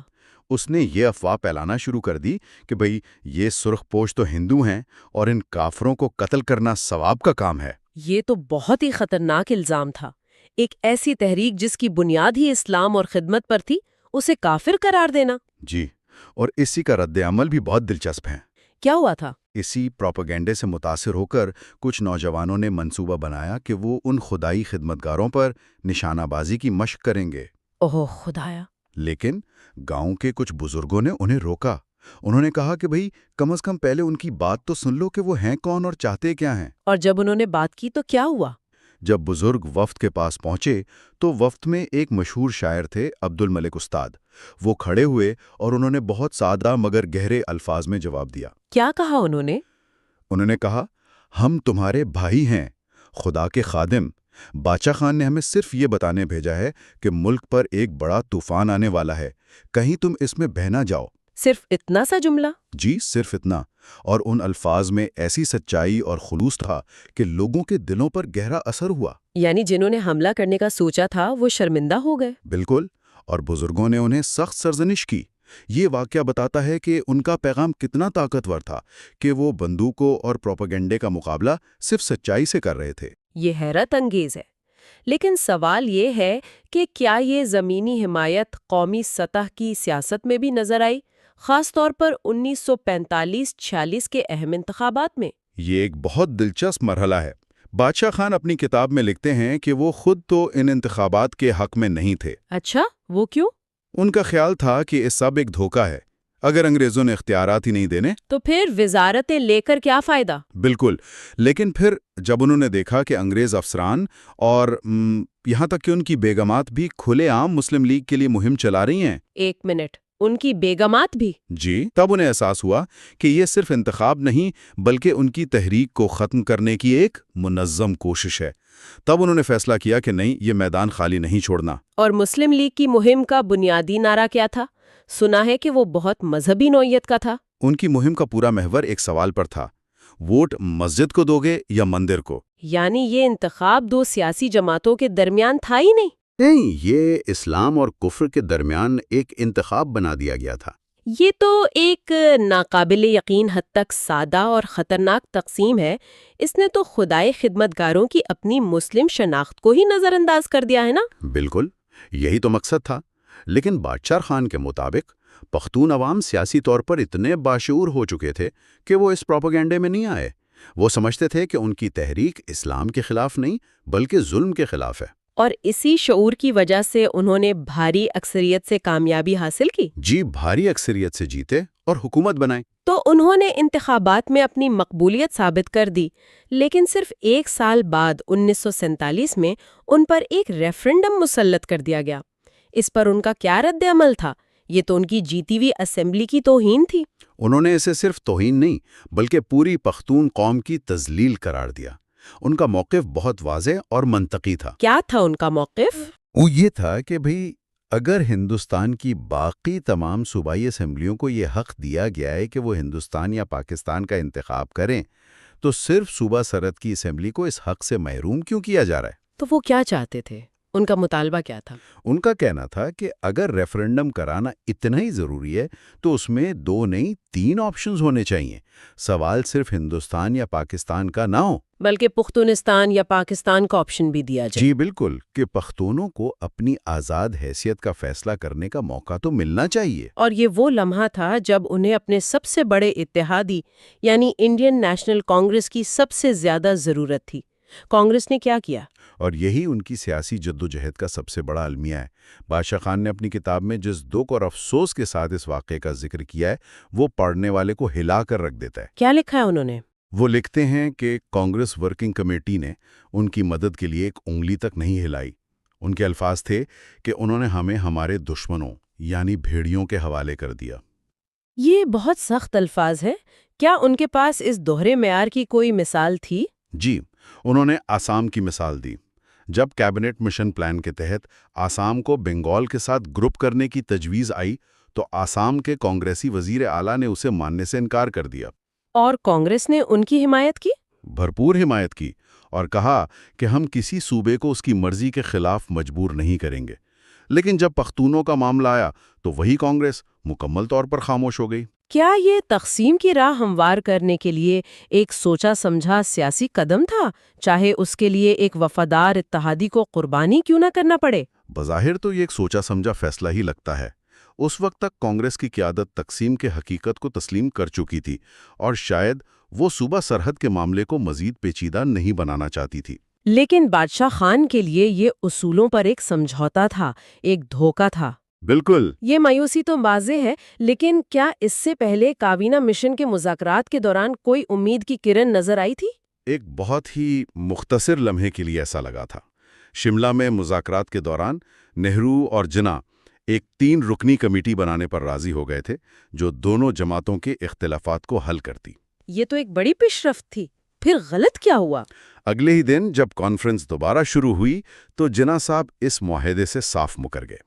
بادشاہ خان لکھتے ہیں کہ انہوں نے عبدالرب نشتر کے ذریعے پیغام بھی بھجوایا کہ کانگریس مسلمانوں کے مطالبات ماننے پر راضی کر چکی ہے، لیکن جناح نے کوئی توجہ نہیں دی۔ کوئی توجہ نہیں دی۔ اس دن یہ واضح ہو گیا کہ اب مفاہمت کی کوئی گنجائش باقی نہیں رہی۔ اسی کشیدہ ماحول میں پھر جواہر لال نہرو نے سرحد کا دورہ کیا۔ اس دورے کا مقصد کیا تھا؟ یہ دورہ بادشاہ خان کے شدید اصرار پر ہوا تھا۔ وہ چاہتے تھے کہ نہرو خود آ کر قبائلی علاقوں کی حالت دیکھیں، لیکن اس دورے کو ناکام بنانے کے لیے ایک باقاعدہ سازش کی گئی۔ کس نے کی یہ سازش؟ صوبے کا گورنر سر اولاف کیرو، جو مسلم لیگ کا بڑا حامی سمجھا جاتا تھا، اس نے اپنے تمام پولیٹیکل ایجنٹوں کو ہدایت دی کہ نہرو کے دورے کے دوران مخالف مظاہرے کروائے جائیں۔ اور اس کا نتیجہ تشدد کی صورت میں نکلا۔ ملاکنڈ کا واقعہ تو خاص طور پر خوفناک ہے۔ جی، لنڈی کتل میں ان کی گاڑی پر پتھرا ہوا، لیکن ملاکنڈ میں پولیٹیکل ایجنٹ شیخ محبوب علی نے باقاعدہ ایک ہجوم کو حملے کے لیے اکسایا۔ اس حملے میں ایک پتھر بادشاہ خان کی کمر پر لگا اور وہ بے ہوش ہوتے ہوتے بچے۔ ایک منٹ، اسی واقعے میں ڈاکٹر خان صاحب نے اپنا ریوالور نکال لیا تھا؟ یہ بات ہضم کرنا مشکل ہے کہ ایک تحریک جو عدم تشدد پر بنی ہو، اس کے رہنما کو ہتھیار نکالنے کی نوبت آ جائے۔ بالکل، یہ صورتحال کی سنگینی کو ظاہر کرتا ہے۔ جب ہجوم بے قابو ہو گیا اور جان کا خطرہ پیدا ہو گیا تو ڈاکٹر خان صاحب، جو بادشاہ خان کے بھائی اور وزیر اعلیٰ تھے، انہوں نے اپنا ریوالور نکالا اور ہجوم کو ڈرایا، جس کے بعد وہ لوگ بھاگ گئے۔ یہ واقعہ بتاتا ہے کہ ان کے عدم تشدد کے اصول کا امتحان کس قدر شدید تھا۔ بہت شدید۔ بادشاہ خان اور ان کی تحریک عدم تشدد کے اصول پر اتنی سختی سے کیسے قائم رہی؟ جی، اور اس حوالے سے ان کی گاندھی جی سے ایک بہت دلچسپ گفتگو کا ذکر ملتا ہے۔ یہ اس پوری تحریک کے فلسفے کا نچوڑ ہے۔ کیا بات ہوئی تھی؟ بادشاہ خان نے گاندھی جی سے پوچھا کہ پختونوں نے عدم تشدد کا سبق اتنی جلدی اور اتنے بہتر طریقے سے کیسے سیکھ لیا؟ اور گاندھی جی کا جواب کیا تھا؟ گاندھی جی نے ایک بہت گہری بات کہی۔ انہوں نے جواب دیا، عدم تشدد بہادروں کا کام ہے، بزدلوں کا نہیں، اور پختون زیادہ بہادر اور نڈر ہیں۔ یہ تو بہت گہری بات ہے۔ عدم تشدد کمزوری نہیں بلکہ انتہائی جرت کی علامت ہے۔ جی، اور یہی بات پختونوں کی فطرت سے جڑ گئی۔ اور اس جرت کا سب سے بڑا امتحان شاید 1946 کے فرقہ وارانہ فسادات میں ہوا۔ بادشاہ خان ان فسادات کو کس نظر سے دیکھتے تھے؟ وہ اسے مسلم لیگ کی ڈائریکٹ ایکشن کی کال کا سیدھا نتیجہ قرار دیتے ہیں۔ ان کے مطابق اس کی شروعات کلکتہ میں ہولناک فسادات سے ہوئی، پھر نواکھلی میں ہندوؤں کو نشانہ بنایا گیا، اور پھر اس کے انتقام میں بہار میں مسلمانوں پر قیامت ٹوٹ پڑی۔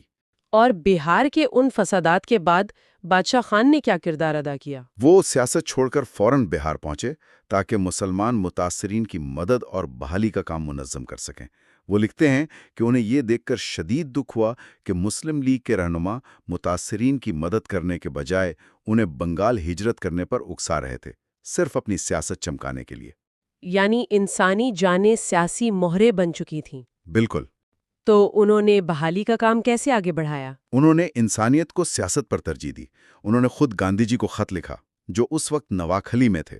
ان کی ایک درخواست پر گاندھی جی نواکھلی سے بہار آ گئے اور ان کی آمد سے بحالی کے کام میں بہت تیزی آئی۔ یہ واقعہ ان دونوں رہنماؤں کے درمیان گہرے رشتے کو بھی ظاہر کرتا ہے۔ جی، اور مشترکہ انسانی اقدار کو بھی۔ تو آئیے ان تمام نکات کو سمیٹتے ہیں۔ ہم نے دیکھا کہ کس طرح بادشاہ خان نے اپنی قوم کو ایک طرف بیرونی خطرات سے بچانے کی کوشش کی اور دوسری طرف تقسیم ہند کی بڑی سیاسی بساط پر خود کو تنہا اور مایوس پایا۔ بالکل۔ اور یہاں کلیدی نقطہ صرف یہ نہیں کہ وہ ایک سیاسی جنگ ہار گئے، اہم یہ ہے کہ وہ کیسے ہارے۔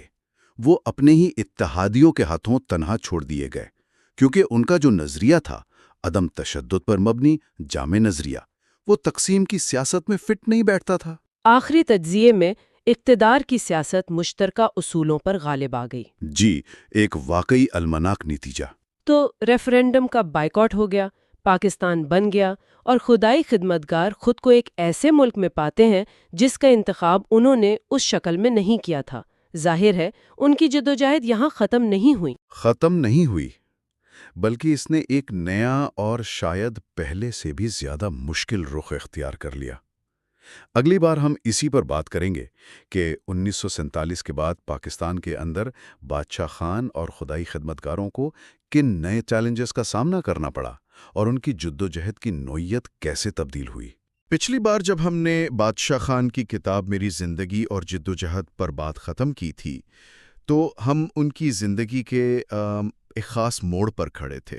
جی، جہاں وہ عدم تشدد کے ذریعے انگریزوں کے خلاف ایک بہت کامیاب تحریک چلا رہے تھے۔ بالکل، لیکن آج ہم اسی کتاب کے آخری حصے پر بات کریں گے، اور سچ پوچھیں تو کہانی کا سب سے ڈرامائی، سب سے تکلیف دہ اور شاید سب سے اہم حصہ یہیں سے شروع ہوتا ہے۔ صحیح۔ تو آج کا جو مواد ہے وہ ہمیں سیدھا ہندوستان کی تقسیم کے فیصلے پر لے جاتا ہے، پھر کانگریس کی طرف سے وہ مایوسی، جسے بادشاہ خان نے کبھی فراموش نہیں کیا۔ کبھی نہیں، اور پھر پاکستان میں ان کے ساتھ جو ہوا، اور آخر میں کابل میں کی گئی وہ تقریریں جو ان کی پوری زندگی کی جدوجہد کا ایک طرح سے نچوڑ ہے۔ آج ہمارا مقصد یہی سمجھنا ہے کہ آزادی کی جنگ جیتنے کے بعد ایک شخص اپنے ہی ملک میں ایک نئی جنگ لڑنے پر کیوں مجبور ہوا۔ بالکل، یہ کہانی کا وہ حصہ ہے جہاں آپ کہہ لیں کہ اصولوں کا حقیقت سے ٹکراؤ ہوتا ہے۔ ایک ایسی تحریک جو متحدہ ہندوستان کے لیے لڑی، اسے تقسیم شدہ حقیقت کا سامنا کرنا پڑا۔ جی، یہ حصہ صرف بادشاہ خان کی ذاتی آپ بیتی نہیں، بلکہ یہ اس سوال کا جواب تلاش کرنے کی کوشش ہے کہ جب ریاستیں بنتی اور ٹوٹتی ہیں تو ان لوگوں کا کیا ہوتا ہے جو سرحدوں کے غلط طرف رہ جاتے ہیں۔ تو آئیے وہیں سے شروع کرتے ہیں جہاں برے صغیر کی تاریخ ہمیشہ کے لیے بدل گئی، یعنی تقسیم کا فیصلہ۔ جی، کتاب میں بادشاہ خان لکھتے ہیں کہ مسلم لیگ نے بہار کے بعد پنجاب اور صوبے سرحد میں تشدد کا بازار گرم کر دیا تھا۔ ان کا مقصد ہنگامے کر کے یہ ثابت کرنا تھا کہ یہاں کی حکومت ناکام ہو چکی ہے۔ لیکن اسی افراتفری کے بیچ میں پشاور میں ایک ایسا واقعہ ہوتا ہے جو پڑھ کر انسان دنگ رہ جاتا ہے۔ اچھا؟ جب شہر میں ہندوؤں اور سکھوں پر حملے شروع ہوئے، دکانیں بند ہو گئیں، تو بادشاہ خان کے بقول 10,000 خدائی خدمتگار اپنی سرخ وردیوں میں شہر کی سڑکوں پر نکل آئے۔ 10,000؟ ہاں، اور ان کا مقصد صرف اور صرف اقلیتوں کی حفاظت کرنا تھا۔ کتاب میں لکھا ہے کہ ان کے پہنچتے ہی شہر کا نقشہ بدل گیا، خوف ختم ہوا اور بازار دوبارہ کھل گئے۔ یہ تو کسی فلمی منظر کی طرح لگتا ہے۔ بالکل۔ اور یہ واقعہ اس تحریک کی روح کو سمجھنے کے لیے بہت بہت ضروری ہے۔ یہ صرف ایک سیاسی جماعت نہیں تھی، نہیں، بالکل نہیں، جس کا مقصد الیکشن لڑنا تھا۔ یہ ایک سماجی اصلاحی تحریک تھی جس کی بنیاد خدمت پر تھی۔ ان کا یہ عمل، یعنی مسلمان ہوتے ہوئے ہندوؤں اور سکھوں کی حفاظت کرنا، یہ ان کے اس دعوے کا عملی ثبوت تھا کہ وہ فرقہ واریت سے بالاتر ہے۔ بالکل، یہ ان کے عدم تشدد کے فلسفے کا سب سے مضبوط مظاہرہ تھا۔ لیکن پھر کہانی کا رخ اس کانگریس ورکنگ کمیٹی کے اجلاس کی طرف مڑتا ہے، جہاں تقسیم کی قسمت کا فیصلہ ہونا تھا۔ جی، بادشاہ خان نے وہاں بہت مضبوط دلائل دیے۔ انہوں نے کہا کہ صوبے سرحد میں ریفرینڈم کی کوئی منطق نہیں بنتی، کیونکہ وہ الیکشن جیت چکے تھے۔ ہاں، کیونکہ ہم نے حال ہی میں پاکستان کے نام پر لڑا گیا الیکشن جیتا ہے اور مسلم لیگ کو شکست دی ہے، عوام اپنا فیصلہ سنا چکے ہیں۔ لیکن کتاب کے مطابق اس اجلاس میں ہوا کا رخ کچھ اور ہی تھا۔ جی، سردار پٹیل اور راجہ گوپالاچاری جیسے بڑے رہنما تقسیم اور ریفرینڈم دونوں کے لیے دباؤ ڈال رہے تھے۔ ان کی منطق شاید یہ تھی کہ اب اس مسئلے کو ہمیشہ کے لیے حل کر دیا جائے. شاید. اور یہ وہ لمحہ ہے جو بادشاہ خان کی کتاب میں ایک گہرے زخم کی طرح محسوس ہوتا ہے. بہت گہرا زخم. جب فیصلہ ان کے خلاف گیا تو انہوں نے پہلے گاندھی جی سے کہا کہ آپ نے ہمیں چھوڑ دیا. اور پھر کانگریس سے وہ تاریخی جملہ کہا جو آج تک گونجتا ہے. تم ہمیں بھیڑیوں کے آگے ڈال رہے ہو. اس ایک جملے میں کتنا غصہ، کتنی بے بسی اور دھوکے کا احساس ہوگا. بالکل، جن کے ساتھ مل کر آپ نے 40 سال جد و جہد کی. آخر میں وہی آپ کو تنہا چھوڑ دیں. اور جو بات مجھے سب سے زیادہ حیران کر گئی وہ اس کے بعد مولانا ابوالکلام آزاد کا مشورہ تھا. اچھا، وہ کیا تھا؟ انہوں نے بادشاہ خان سے کہا کہ اب جب پاکستان بنی رہا ہے تو تمہیں مسلم لیگ میں شامل ہو جانا چاہیے. یہ تو بہت حیران کن بات ہے. یہ کیسے ممکن تھا؟ دیکھیں، یہ ایک بہت پیچیدہ نقطہ ہے. ایک طرف سے دیکھیں تو شاید مولانا آزاد سیاسی حقیقت پسندی کا مظاہرہ کر رہی تھیں. یعنی پریکٹیکل ہو رہے تھے؟ جی، ان کا خیال ہوگا کہ اب جب ملک بن گیا ہے تو نظام سے باہر رہ کر لڑنے کا کیا فائدہ، اندر رہ کر شاید زیادہ مثبت کردار ادا کیا جا سکتا ہے. لیکن دوسری طرف بادشاہ خان کے نقطہ نظر سے یہ اصولوں پر بدترین سمجھوتا تھا. ظاہر ہے. ان کے لیے مسلم لیگ صرف ایک سیاسی جماعت نہیں تھی بلکہ ایک ایسی سوچ کی علامت تھی جس کے خلاف انہوں نے اپنی پوری زندگی وقف کر دی تھی. ان کا جواب بھی بہت صاف تھا، ہے نا؟ بالکل. انہوں نے کہا کہ میں اقتدار اور وزارتوں کے لیے اپنی قوم کو تباہ کرنے والی جماعت میں کیسے شامل ہو سکتا ہوں. اور یہاں سے ان کی جد و جہد کا ایک نیا اور شاید پہلے سے بھی زیادہ کٹھن باب شروع ہوتا ہے. پاکستان بننے کے بعد؟ جی، وہ خود لکھتے ہیں پاکستان کی 18 سالہ تاریخ میں سے 15 سال میں نے جیل میں گزارے ہیں. 15 سال!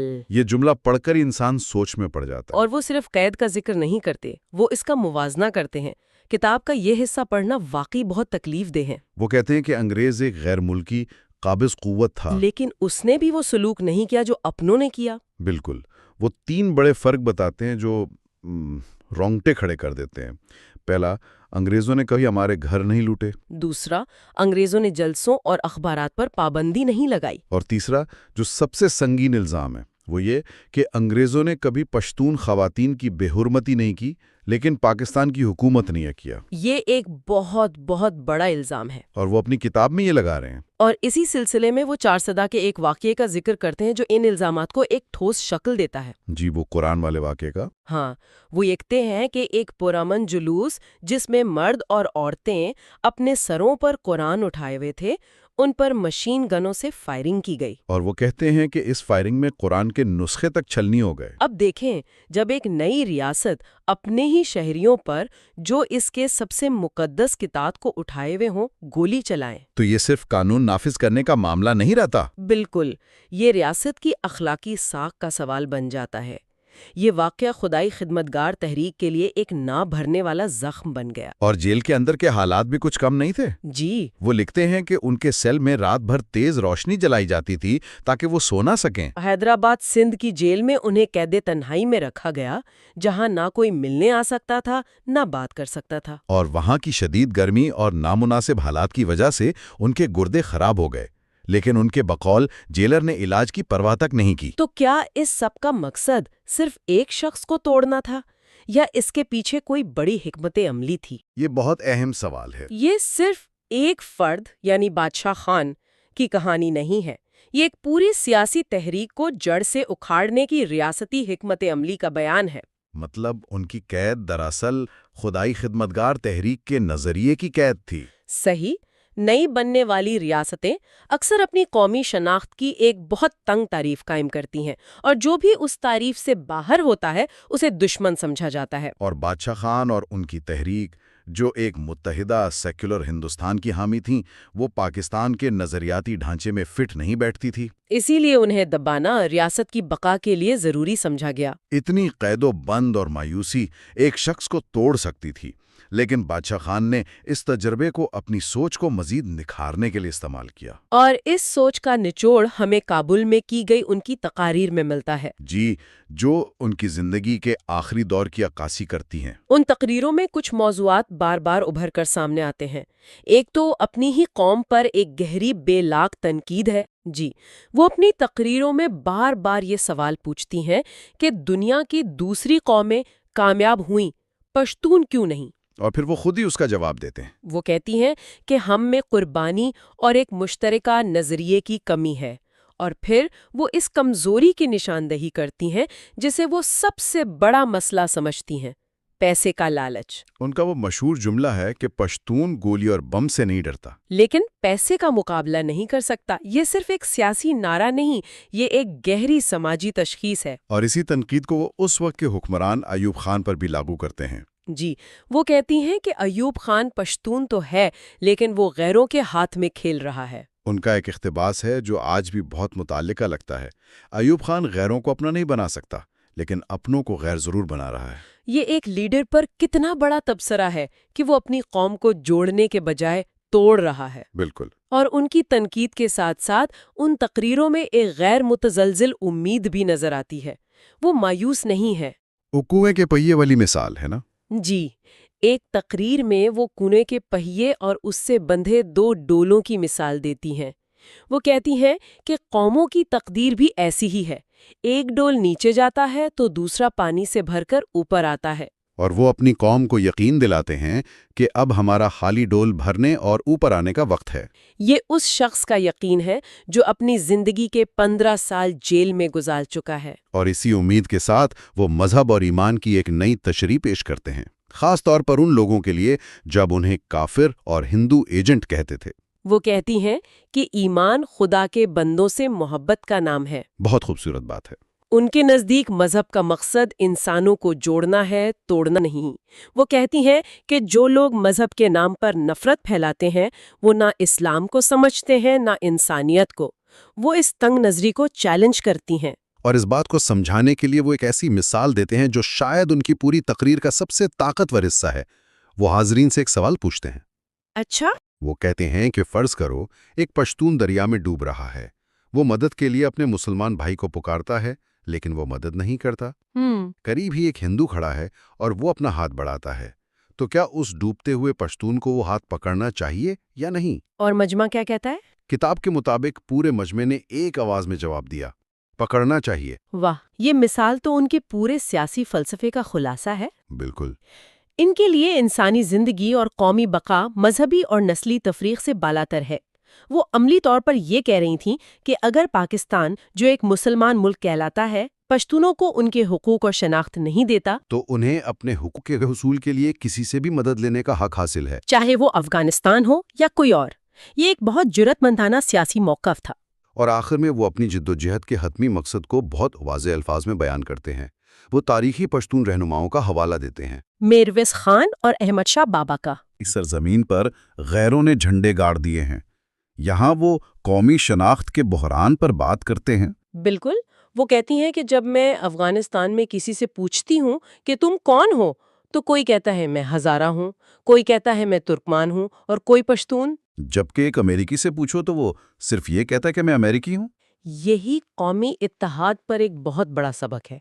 وہ کہتی ہیں کہ جب تک ہم ان چھوٹی شناختوں سے نکل کر ایک بڑی مشترکہ شناخت نہیں اپنائیں گے، ہم کمزور رہیں گے اور غیر ہم پر حکومت کرتے رہیں گے۔ اسی تقریر میں وہ برما کے جنرل نیوین اور پاکستان کے ایوب خان کا ایک چونکا دینے والا موازنہ بھی کرتی ہیں۔ جی، یہ بھی بہت دلچسپ نکتہ ہے۔ وہ کہتی ہے کہ ایک کافر جنرل نے اپنے ملک کو جمہوریت دی، جبکہ ہمارے مسلمان جنرل نے وہ تھوڑی بہت جمہوریت بھی چھین لی جو انگریز دے گئے تھے۔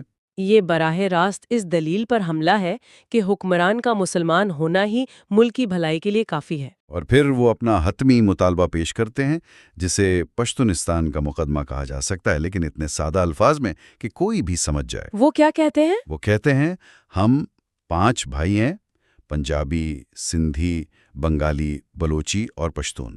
4 بھائیوں کے اپنے نام اور صوبے ہیں، ہمارا کوئی نام نہیں، ہمیں ہمارا نام دو۔ یہ جملہ ان کی پوری سیاسی جدوجہد کا محور ہے۔ یہ علیحدگی کا مطالبہ نہیں۔ نہیں، یہ شناخت اور برابری کا مطالبہ ہے۔ بالکل۔ تو آج کی اس گفتگو کو سمیٹتے ہوئے ہم یہ کہہ سکتے ہیں کہ بادشاہ خان کی جد و جہد تقسیم کے بعد ختم نہیں ہوئی، بلکہ اس نے ایک نئی اور زیادہ پیچیدہ شکل اختیار کر لی۔ ہاں، پہلے دشمن ایک بیرونی سامراج تھا جسے پہچاننا آسان تھا، اب جنگ خود اس ریاست سے تھی جس کے وہ شہری تھے۔ اور ان کی تحریریں اور تقاریر گہری مایوسی، شدید غصے اور ایک ایسی امید کا امتزاج ہیں جو آخر تک ان کا ساتھ نہیں چھوڑتی۔ بالکل۔ اس کتاب کے اختتام پر بادشاہ خان ایک ایسی المناک لیکن عظیم شخصیت کے طور پر ابھرتی ہیں جو اپنی قوم کی شناخت، ان کے حقوق اور ان کے اتحاد کے لیے اپنی زندگی کے آخری سانس تک لڑتے رہے۔ اور ستم ظریفی یہ ہے کہ جس عدم تشدد کے فلسفے نے انہیں انگریزوں کے خلاف کامیابی دلائی، وہی فلسفہ اپنوں کے سامنے شاید اتنا کارگر ثابت نہ ہو سکا۔ ان کی میراث آج بھی جنوبی ایشیا کی سیاست میں زندہ ہے، خاص طور پر ان خطوں میں جہاں قومی شناخت کا سوال آج بھی حل طلب ہے۔ اور آخر میں ہم اپنے سامعین کے لیے سوچ کا ایک نقطہ چھوڑ جاتے ہیں۔ بادشاہ خان بار بار اپنی قوم کو ذاتی اور گروہی مفادات سے